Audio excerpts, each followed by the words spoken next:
Do you ever feel overwhelmed by the ever-changing world of technology? Tech It Out can help make some sense of it all. Breaking down geek speak into street speak, technology columnist, author, and TV personality Marc Saltzman covers consumer technology each week for every listener. Marc tackles the latest news, reviews, and how-tos to help you understand what's hot, what's not, and why. Hey everyone, welcome to Tech It Out, episode 105. Hope you're all having a great July weekend so far, and thanks for making this radio station a part of it. Or you could be listening to Tech It Out as a podcast. Either way, thank you for tuning in. You are listening to Tech It Out. It's an accessible technology show, so you can put away that geek to English dictionary as you won't need it here. We do have an awesome show planned for you this hour. In a moment from now, we'll talk about what's new in TVs with LG. After that, we'll talk with Turo, the popular car-sharing app. And finally, you'll learn about the first VR massage center that fuses virtual reality with massages and heat and smells and more. All right, let's kick things off.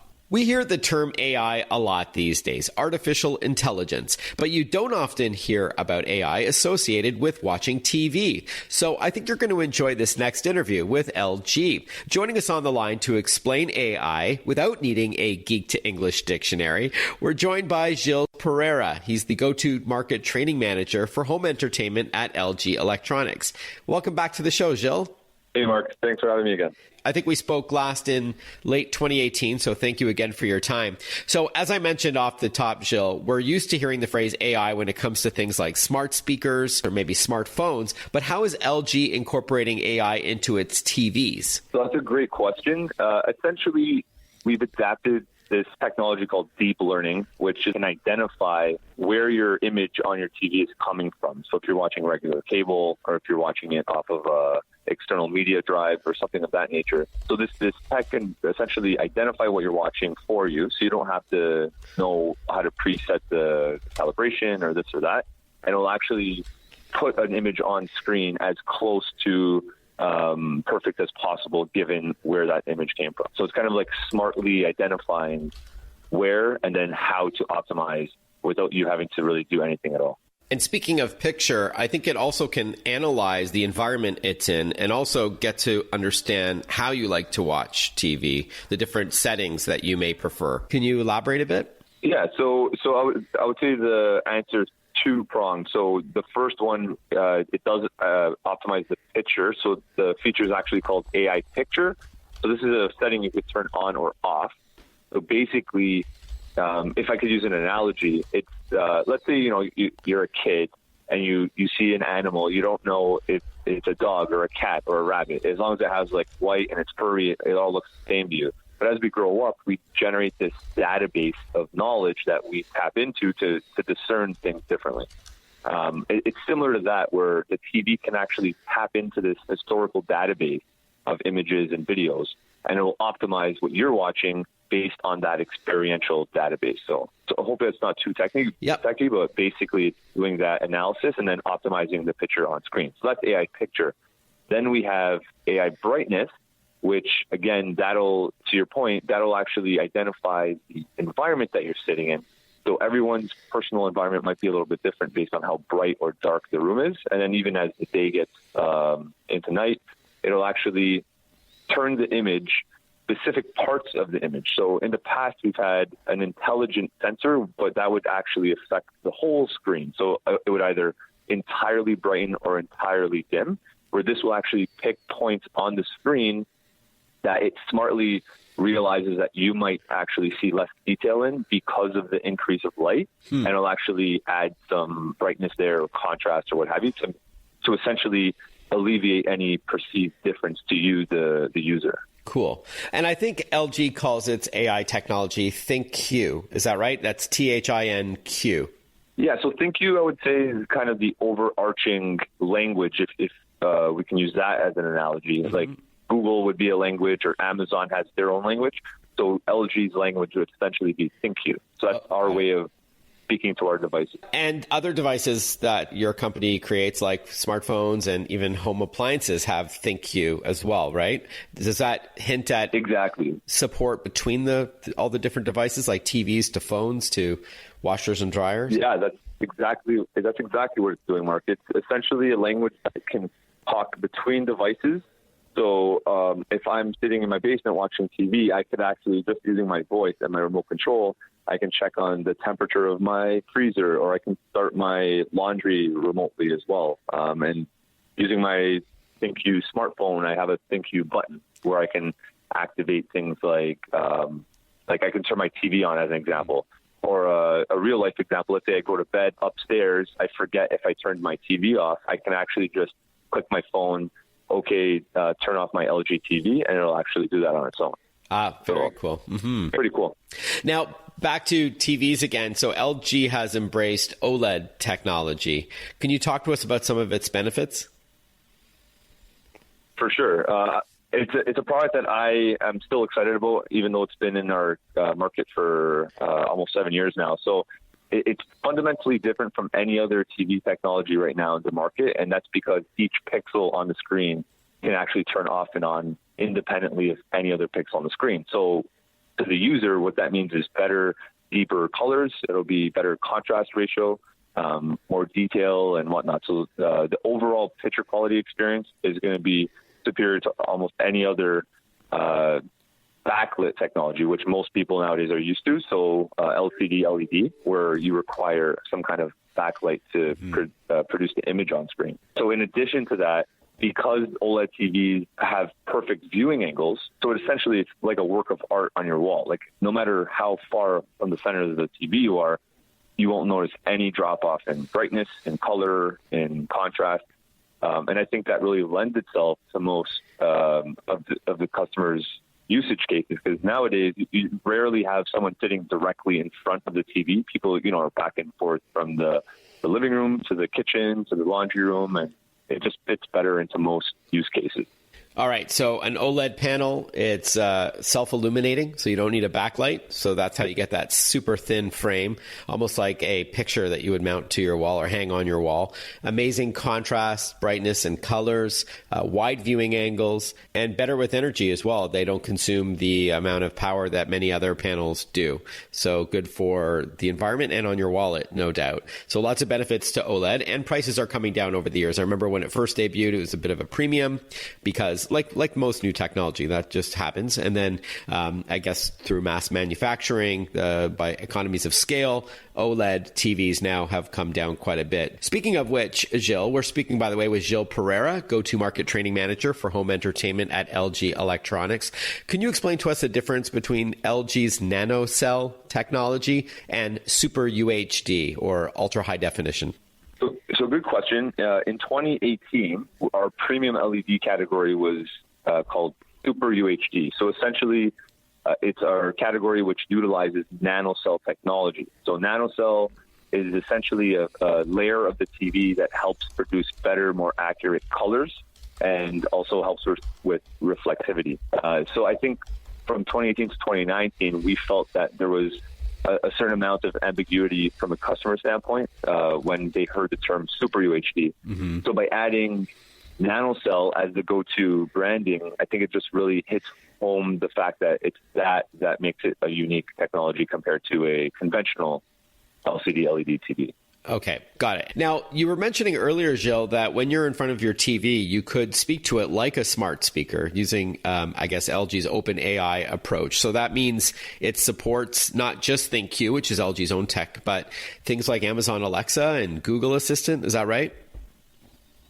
That's correct. So I actually like to continue with that language analogy I used earlier. So our TVs are multilingual, right? So the ThinQ would be the LG language, whereas you have the Google language that it speaks. So if I have a Google ecosystem existing in my home, my TV easily integrates in there. But at the same time, I could have Alexa products, or I could even have Apple products. So I think our approach is going to lend itself to the widest majority of customers, because regardless of what they've already invested in terms of AI ecosystems, our TVs will automatically fit right in.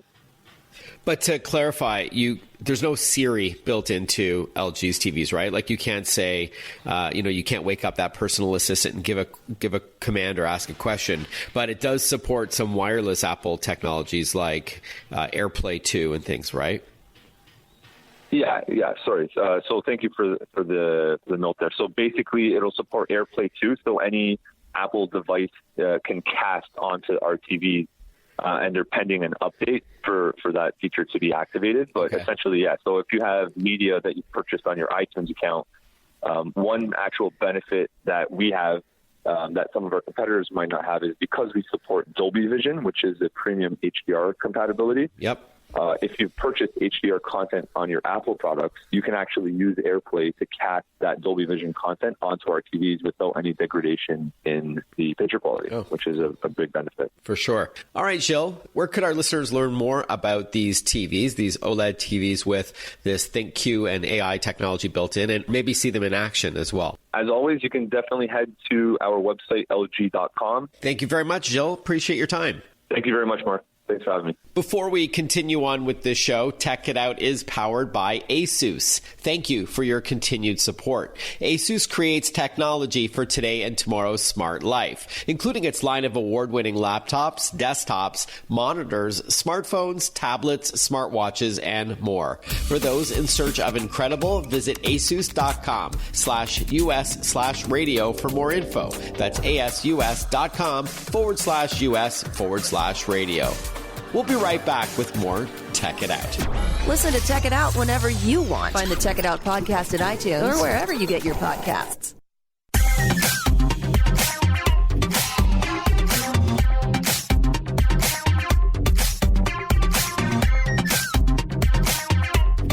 You're listening to the second anniversary edition of Tech It Out. Let's continue on with the show. It's often referred to as the Airbnb for cars. Turo is becoming very popular for allowing people to rent their vehicles to others.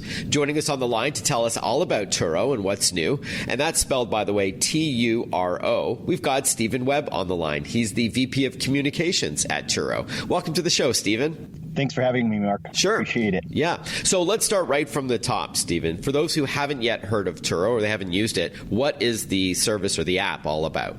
Yeah, so Turo we're really redefining car ownership on one end. So we enable people to share their personal vehicles with travelers. And so if you think about car ownership, for years and years, in fact, the entire history of the automobile, it was one of those investments that you made knowing that it was going to depreciate, it was going to sit idle. And so what Turo's done is we've enabled people to share their vehicles. We cover the insurance with travelers who we pre-screen. And so on the traveler side, for guests on Turo, they can book a vehicle from a real person, from a neighbor or from someone who owns a vehicle and not a traditional rental car company.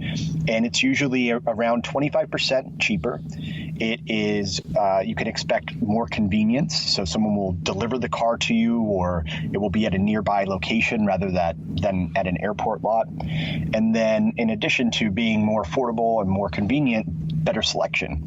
So in a nutshell, Turo is very similar to Airbnb. We're almost an Airbnb for cars, where one side of the marketplace is monetizing an idle and depreciating asset by sharing their cars with travelers. And on the other side of the marketplace, it's travelers who are looking for, a better experience than a traditional rental car company. I've heard, Stephen, that the percentage of time that your car is not being used, like when it's sitting in your driveway or in a parking lot, it's about 90-something%. Is that right? So in the United States, and I think more broadly in North America, the average vehicle spends 92% of the time sitting idle. So you're exactly right. These are not only idle assets, but the minute that you drive it off of a dealership lot, it's going to drop in value by around 10 percentage points or more. So, we're talking about a vehicle sitting in your driveway around 92% and depreciating. So in terms of your assets, you would never invest in a stock that's like that. Or, if you're buying a home and you were told that was going to be the performance of that investment, you probably think twice about it. But for whatever reason, in most countries, in everywhere, in fact, people are buying vehicles knowing good and well that the car is going to sit there idly depreciating. And so Turo's changing that by empowering people to make around $500 to $600 a month sharing their car. And that's going to offset any extra depreciation of the vehicle by having more miles on it than you would like when you go to sell it again, right? There's always that secondary market for vehicles, and obviously you're going to get less if there are more miles on it. But the money that you make by renting out your vehicle to travelers is going to offset that manyfold. No? If you're using Turo as a car owner and sharing your car with travelers, you're going to completely offset the cost of owning that car. Okay. And so not just the depreciation of it. Yeah, not just the depreciation, but the entire monthly payment. The average vehicle costs folks in North America around $500 US dollars a month, and the average host is making $500 to $600 a month sharing it. So you're offsetting the costs. And then in terms of managing the mileage, of course, that's a concern for some people because of depreciation, as you point out. And so for a lot of folks, what they choose to do is limit the amount of miles that folks are allowed to use when they're booking the car. I see. So a lot of people will, say, okay, if you're going to take it out, we'll give you 200 miles per day or 100 miles per day. It's entirely up to the person to figure out that math to make sure that they're able to completely offset, including the cost of depreciation, the cost of owning a car. Walk us through how the process works for someone looking to rent a car. So let's say I'm flying to Seattle for business, and instead of going to an Avis or a Budget or a Hertz or what have you, I want to use Turo. So do I use an app? Do I go to a website? And then I search for what's available based on either the kind of vehicle I want to drive or what my budget is? So the way that it works with Turo is pretty simple. You can either download our native apps from the App Store for iOS, or you can go to the Google Play Store and download the Turo app on Android. Or you can use the old traditional web, go to your desktop and book through the Turo website, Turo.com. Right. And so at that point, what you'll decide is what your location is. Are you going to be going to SeaTac Airport? Are you going to be going to a unique location? You can filter for folks that offer delivery. So a lot of hosts will deliver the car to the exact location where you're arriving. Whatever the location is, you would just work that out with them. Or you would pick a location that's convenient to you. In addition to that, you can filter for price. You can filter by make and model. We have over 850 makes and models. And so all those factors, location, price, the exact vehicle, are considerably different than a traditional rental car company. We have more locations. We offer custom delivery. We offer better selection. All right. So now for the person who wants to rent out their vehicle, walk us through the process. How do you set a price, for example? Is it supply and demand, like posting something to eBay? You know that your Tesla can warrant $100 a day, whereas your Honda Civic may only be worth $25 a day. Is that the idea? So for hosts on Turo, or for the people that are sharing their vehicles with travelers, our host community, we empower them to list their vehicle. They take some photos, they put in their information, write a description. They get to approve or reject requests that come in. Apologies, but we're going to need to take a short break, so please hold that thought. When we return, we'll continue our chat about Turo. We'll be right back with more Tech It Out. Want to follow Marc? Google him. Marc with a C and Saltzman with a Z.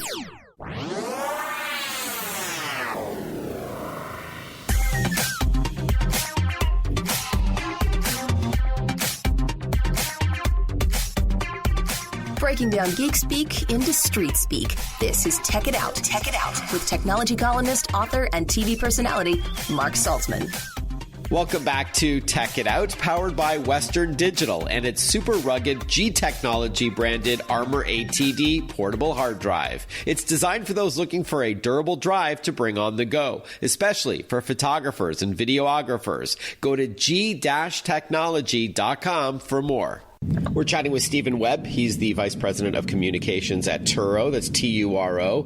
It's considered the Airbnb for cars. Very popular app and website for those who want to rent out their vehicles to others, mostly focusing on travelers. You know, I see the appeal in price. You said it's about 25% cheaper than renting a car. I get the idea of more selection, over 850 different kinds of vehicles. The convenience part, I'm interested to hear, like if I step off an airplane, I know I can go right to the counter, the rental counter, and get a car and leave. But the hosts, those who are renting out their cars, they don't mind going and then getting like someone to follow them back, or like how does that work? Do you ask the person that you're renting the car out to drive you back home? Yeah. So for hosts, what we empower them to do is to make the decision on whether or not they offer the vehicle at a specific location, or for oftentimes an additional fee, they can deliver the car.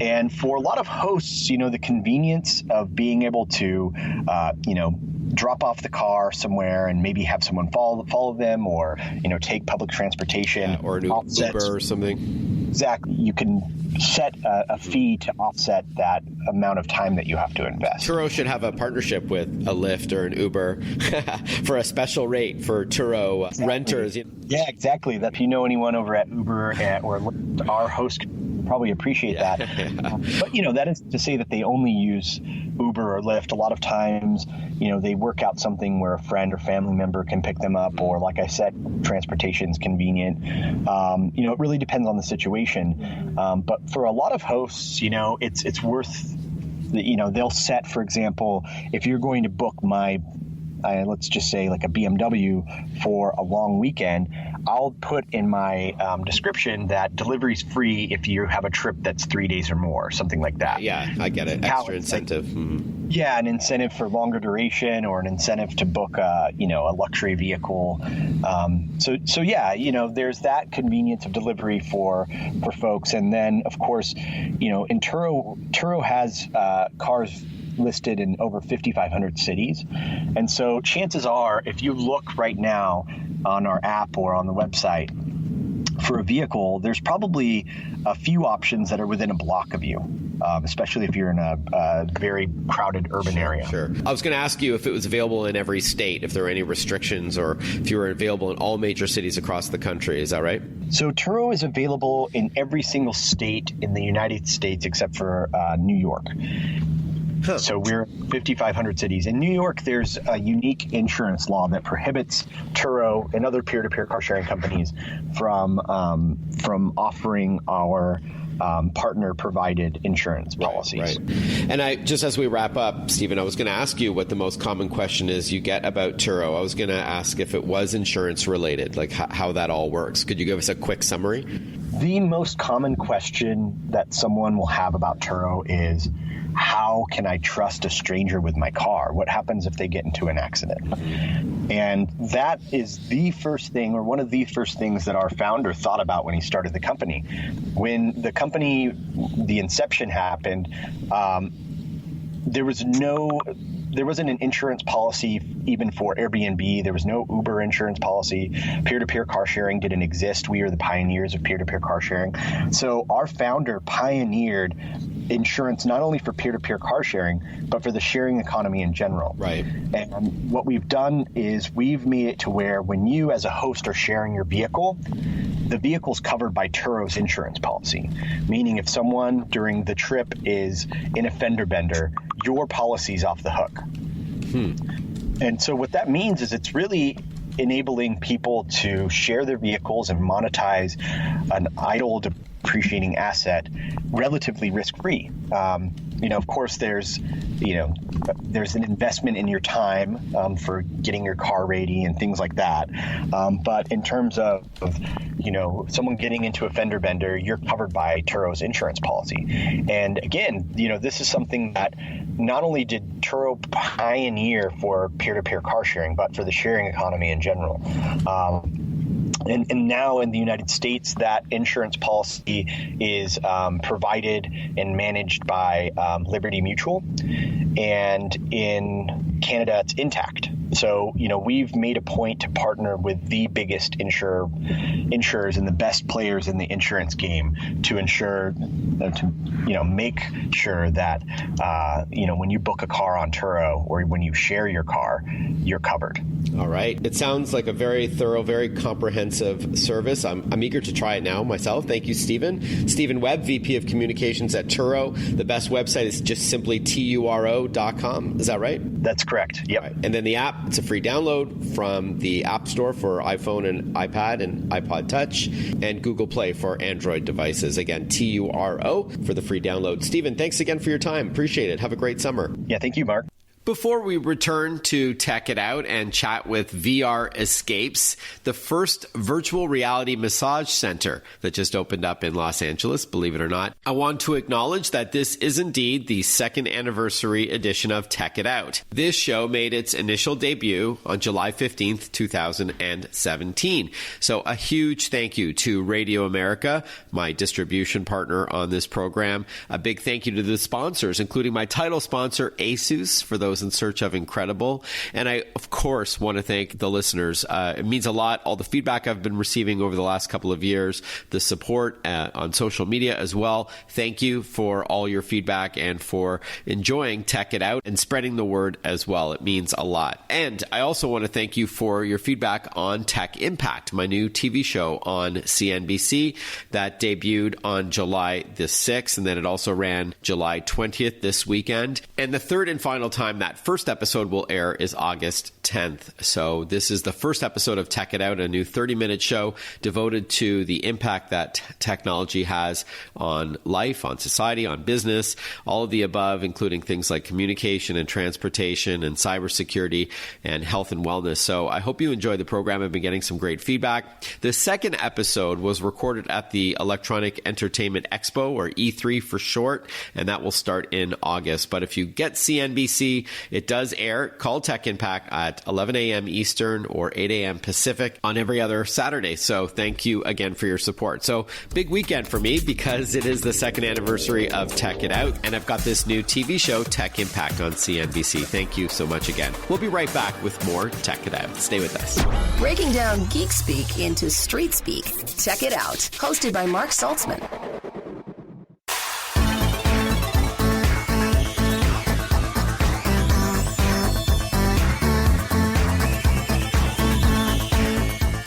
Welcome back to Tech It Out. When you think of virtual reality or VR, you probably think of gamers, right? Someone at home wearing a headset and blasting robots or aliens or robotic aliens and such. But there are many other applications for the immersive alternate reality that's offered by VR. And that includes the world's first virtual reality massage center, believe it or not, now open in Los Angeles. Here to tell us all about Esqapes, which is spelled ESQAPES, we're joined by its founder, Micah Jackson. Welcome to the show, Micah. Hi, thanks for having me. I really appreciate it. Sure. Now, why don't we dive right in? Tell us about Esqapes. I love the idea. Yeah, so escapes are, forgive the pun, it really is an escape from kind of your daily issues, your daily stresses, and what we strive to do is literally transport you to another place using VR technology while receiving a massage. And it's really just a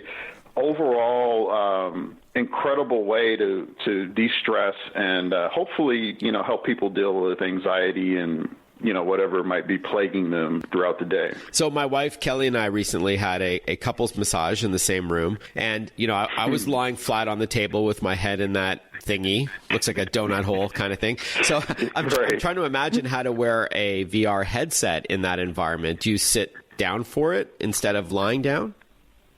Yeah, so one of the things that I should clarify is we use very high-end massage chairs, and these are not the massage chairs you see like at the mall that you put the dollar in and they just vibrate. These are very high-end pieces of equipment. In fact, they do things that a traditional massage therapist can't do. Like they can massage your shoulders, your legs, and your neck all at the same time.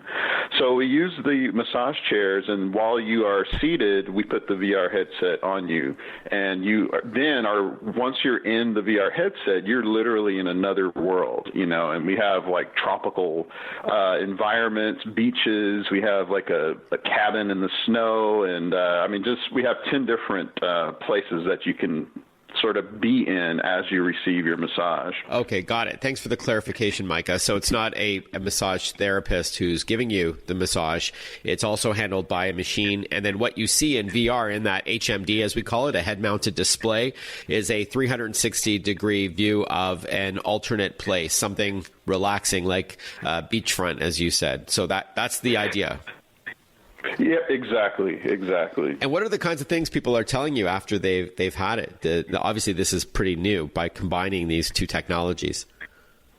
Yeah, so in fact, the reception has been incredible, and people have really, really enjoyed the experience. In fact, we had a few people come yesterday, and two different people mentioned that it brought them to almost like a meditative state, where they were so calm and so relaxed that they almost just forgot they were in, a virtual world. It was really convincing. Mm-hmm. And the other, I'd say probably half the people actually nod off and go to sleep, which to me is like a high compliment because, it means that your body and your brain is really getting to that point of relaxation where you believe you're where you are, you believe you're in that world. So how long is each session?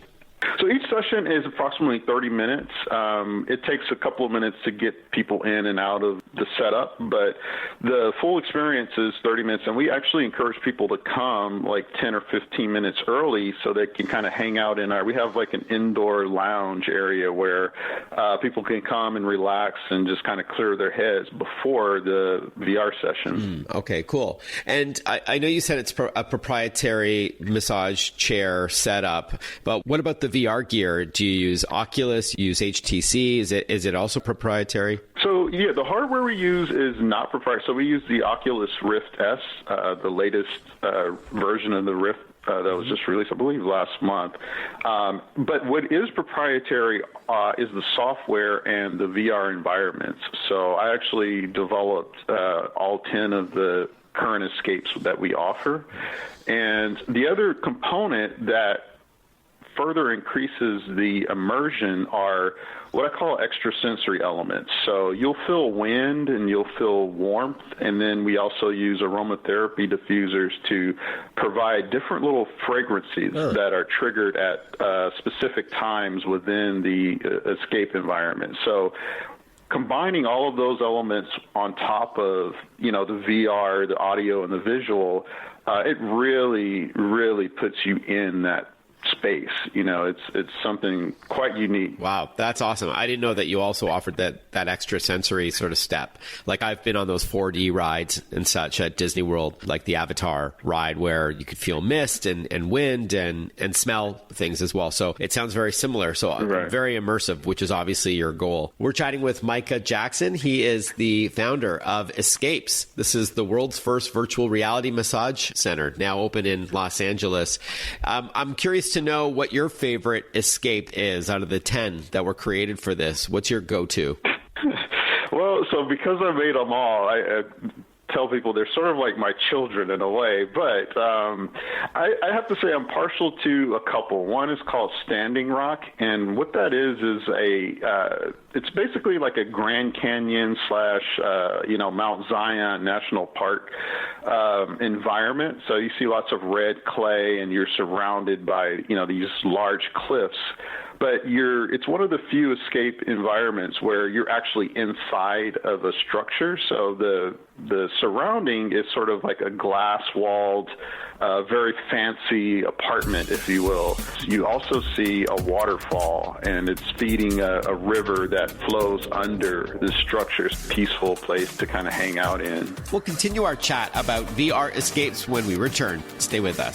Follow Marc Saltzman on Facebook, on Twitter, on Instagram. Listen to Tech It Out whenever you want.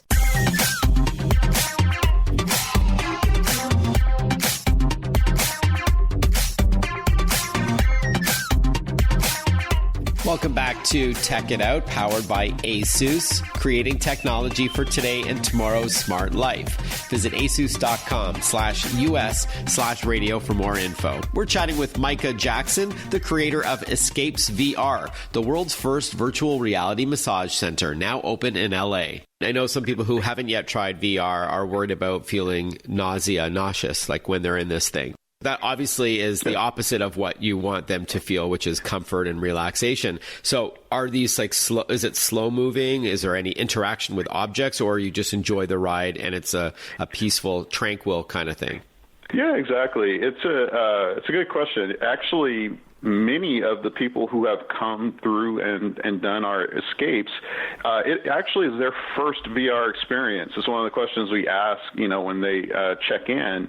And so far, no one has had an issue. No one has had any kind of nausea or the vertigo that could sometimes be associated with VR. And I think largely it's because you're stationary the whole time, and so you're not required to move around, or there's no motion there. So we have a beach setting. It's called Sunset Beach, where you're sort of on a pontoon and there's some light. You're on the water, and that's the only one where there's some light movement, but it's not fast moving. An aggressive. Yeah, exactly. It's not fast moving. It doesn't rotate or anything like that, and that's intentional. We want people to just relax in the environment. The environments are living, and there's birds and wind, and you'll see particles fly by. So it's not a static world. It's a very believable world, but there's no movement. There's no forward movement or rotation or anything like that. Awesome. So I know you're in LA. Any expansion plans? I hope so. Yeah, we just opened the first one here, and mainly we want to figure out sort of our business model. We want to make sure that we get our processes correct, and there's a lot of R&D that we're doing as we're running the business. So we want to make sure the experience is exceptional for everyone.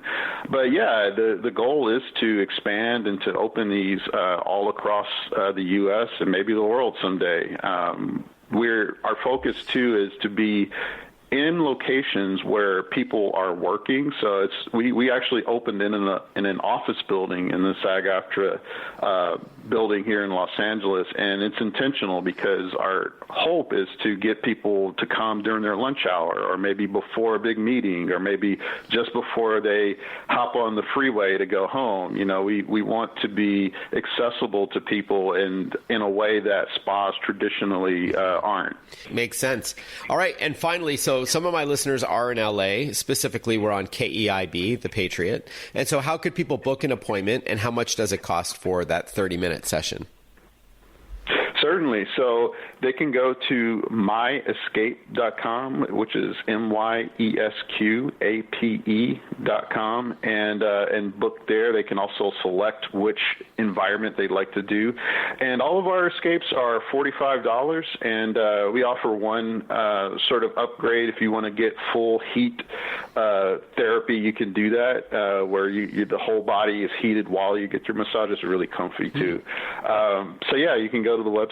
All right, myescape.com, myesqape.com to learn more about escapes. Congratulations, Micah. This sounds awesome. Thank you so much. I'm looking forward to trying it out. We look forward to having you. All right, cheers. Have a great summer. You too. Thank you very much.